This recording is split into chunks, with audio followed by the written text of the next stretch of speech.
जय श्री हरि। एकादशी व्रत कथा का महात्म। तपोभूमि नैमिषारण्य तीर्थ में एक समय 88,000 ऋषि और मुनि पुराणों के परम पंडित श्री वेद व्यास जी के शिष्य सूत जी उस समय 88,000 पुराणों के जानने वाले ऋषि और मुनियों के मध्य इस प्रकार विराजमान थे जैसे 9 लाख तारों के बीच चंद्रमा।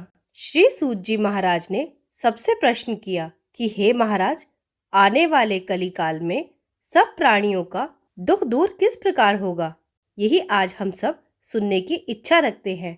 उन सबकी यह बात सुन श्री सूत जी बोले कि संसारी जीवों के उद्धार के लिए जो प्रश्न आपने किया है सो परम गुरु श्री वेद व्यास जी की कृपा से मैं उसका उत्तर देता हूँ। आप सब एकाग्रचित होकर सुनो। सूत जी बोले, एक वर्ष के 12 महीने होते हैं और 12 महीने में 24 एकादशियां होती हैं और एक महीना विशेष होता है। 2 एकादशियां उस मास की मिलाकर 26 एकादशियां होती हैं। सो उन 26 एकादशियों के अलग अलग नाम बताता हूँ जिनके केवल नाम उच्चारण मात्र से और सुनने से ही बहुत से पाप नष्ट हो जाते हैं। सो आप ध्यान लगाकर सुनो। उत्पन्ना, मोक्षदा, सफला, उत्तदा, छटतिला, जया, विजया, आमलकी, पापमोचनी, कामदा, बरूथिनी, मोहिनी, अपरा, निर्जला, योगिनी, देवशयनी, कामिका, पवित्रा, अजा, परवर्तिनी, इंदिरा, पापमकुशा, रमा, प्रबोधिनी और अतिरिक्त मास की पद्मिनी और परमा। इन सबके श्रवण करने से तथा मनन करने से इनके नामों के अनुकूल फल प्राप्त होता है। जो प्राणी इनका व्रत और उद्यापन करने में असमर्थ हैं, वे केवल इनका नाम श्रवण करने से ही व्रत का फल प्राप्त कर सकते हैं, ऐसा गुरुजनों का मत है। अब मैं आपको पोष कृष्ण एकादशी व्रत कथा सुनाती हूँ जिसे सफला एकादशी कहते हैं। सफला एकादशी का महात्म्य। युधिष्ठिर बोले, हे जनार्दन, पोष कृष्ण एकादशी का क्या नाम है और उस दिन किस देवता की पूजा की जाती है तथा उनकी क्या विधि है। भगवान श्री कृष्ण कहने लगे कि हे धर्मराज, मैं तुम्हारे स्नेह के कारण तुम्हारे प्रश्नों का उत्तर देता हूँ। एकादशी व्रत के अतिरिक्त मैं अधिक से अधिक दक्षिणा देने वाले यज्ञ से भी प्रसन्न नहीं हूँ, अतः तुम इसे अत्यंत भक्ति और श्रद्धा से एकाग्र मन से सुनो। इस पोष कृष्ण एकादशी का नाम है सफला एकादशी। एकादशी के देवता श्री नारायण हैं। पूरे विधि विधान से इस व्रत को करते हुए श्री नारायण की पूजा करनी चाहिए। जिस प्रकार नागों में शेषनाग, पक्षियों में गरुड़ और सब ग्रहों में चंद्रमा, यज्ञों में अश्वमेघ, देवताओं में भगवान विष्णु श्रेष्ठ है, उसी तरह सब व्रतों में एकादशी व्रत श्रेष्ठ है। जो मनुष्य सदैव एकादशी का व्रत करते हैं वे मुझको परम प्रिय है। अब इस व्रत की विधि कहते हैं। मेरी पूजा के हेतु ऋतु के अनुकूल नारियल, नींबू, अनार, सुपारी आदि मेरे अर्पण करें। धूप, दीप, नैवेद्य आदि 16 चीजों से मेरी पूजा करें। रात्रि को जागरण करें। इस एकादशी के व्रत के समान यज्ञ, तीर्थ, दान, तप तथा अन्य कोई भी दूसरा व्रत नहीं है।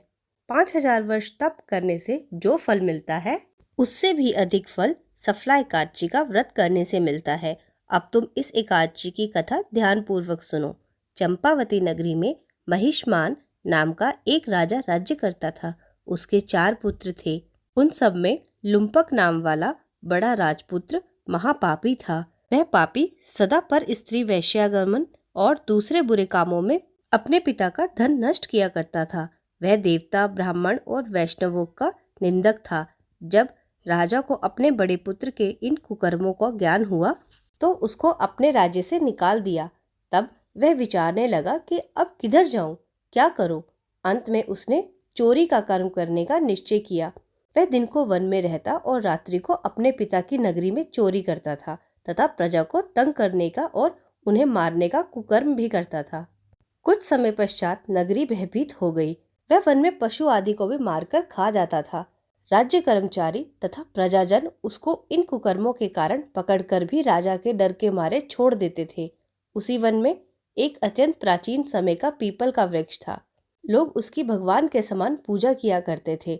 उसी वृक्ष के नीचे वह महापापी लुम्पक रहता था। इस वन को लोग देवताओं का कीड़ा स्थल मानते थे। कुछ समय के बाद पोष कृष्ण पक्ष की दशमी के दिन वह वस्त्रहीन होने के कारण शीत के मारे समस्त रात्रि सो ना सका और मूर्छित हो गया। उसके हाथ पैर अकड़ गए। वह रात्रि उसने बड़ी कठिनाई से व्यतीत की और सूर्योदय होने पर उसकी मूर्छा नहीं गई।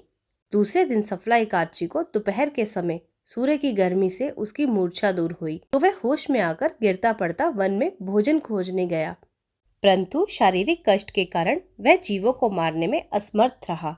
अतः वृक्षों से गिरे हुए फलों को बीनकर वह पीपल के वृक्ष के नीचे आया। उस समय तक सूर्य भगवान अस्त हो गए थे। अतः उसने उन फलों को पीपल के वृक्ष के नीचे लाकर रख दिया और रोकर कहने लगा कि हे भगवान, यह सब फल फूल आपके लिए ही अर्पण है, आप ही इनसे तृप्त होइए। उस रात्रि को उसको दुख के बारे नींद भी नहीं आई। इस उपवास तथा जागरण से भगवान अत्यंत प्रसन्न हुए और उसके सब पाप नष्ट हो गए। दूसरे दिन प्रातः समय एक अति सुंदर घोड़ा अनेकों सुंदर वस्तुओं से सजा हुआ उसके सामने आकर खड़ा हो गया। उसी समय आकाशवाणी हुई, हे राजपुत्र, भगवान नारायण की कृपा से तेरे समस्त पाप नष्ट हो गए हैं। अब तू अपने पिता के पास जाकर राज्य प्राप्त कर। लुम्पक ने जब ऐसी आकाशवाणी सुनी तो वह अत्यंत प्रसन्न हुआ और बोला, हे भगवान, आपकी जय हो। ऐसा कहता हुआ वह सुंदर वस्त्रों को धारण कर अपने पिता के पास गया। उसने संपूर्ण कथा कह सुनाई और पिता ने उसको अपना राज्यभार सौंपकर वन का रास्ता लिया। अब लुम्पक शास्त्रानुसार राज्य करने लगा। उसके स्त्री पुत्र आदि भी नारायण के परम भक्त बन गए और वृद्धावस्था आने पर वह अपने पुत्र को गद्दी देकर भगवान के भजन करने के लिए वन में चला गया और अंत में विष्णु लोक को प्राप्त हुआ। जो मनुष्य भक्ति पूर्वक इस सफला एकादशी का व्रत करते हैं उनको अंत में मुक्ति प्राप्त होती है। जो मनुष्य इस एकादशी का व्रत नहीं करते वे पूंछ और सींगों से रहित पशु के समान हैं।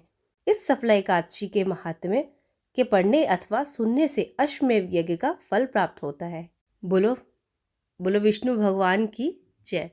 अगर आपको ये कथा अच्छी लगी हो तो वीडियो को लाइक कर दें और कमेंट में ओम नमो नारायण लिखकर ज़रूर बता दें।